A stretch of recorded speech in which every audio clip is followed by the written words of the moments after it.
Cəlay müəllim. Dünün ağzını quruyub, piskan çaşdı. Ay, mən ömrün yoldaşım. Bir şəndə özü üçün çay gətir burada otur. Özüm geçsin. Hə, özün də bir şən çay gətir otur burada. Gətirim də darıxma. Sən heç darıxma. Bu kətdə heç kəsi tanımırdım. Bir dəfə gəldim bura, qardaşım arvadı mənə dedi ki, Gətirdim müəllim. ay qayın, öğlən də tay. 28-i keçibdi yaşın, öğlən girəndə. Onda o vaxtlar 28 yaşında o tez öğlenirdilər.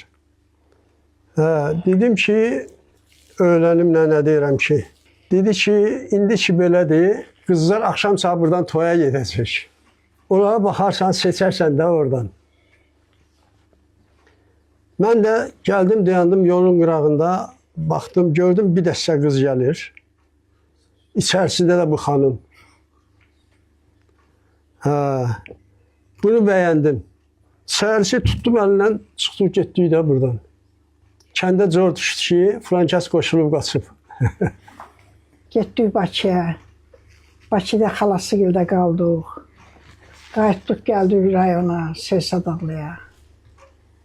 Anamla anası bacı kimi idi.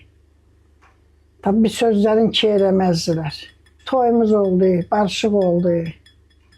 Anası məni çox sevdi, istədi. Anasının da böyük kızı rəhmətə getmişdi. Dedi, elə bilirəm mənim öz qızımsan.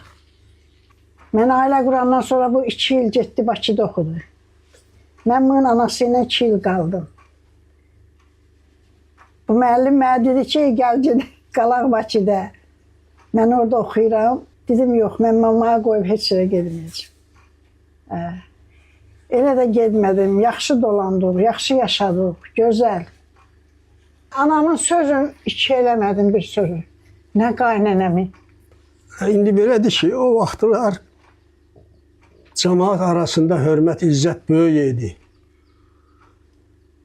Düz ya, nə bu mən bir sözümü iki eləməyim, nə mən bunun bir sözünü iki eləməmişəm. Keçəcəyimiz olub bir-birimizə. Məsələn, deyirəm ki, mən filan vaxt səhvim olubsa, bu keçib. Deyim ki, səhv elədi də, nə eybi yoxdur. Nə də üzə vurmurdu onu. Nə də mən onu heç vaxtı üzə vurmamışam. Ona görə da bizim uzun ömrü yaşamağımızın da əsas məğzi budur.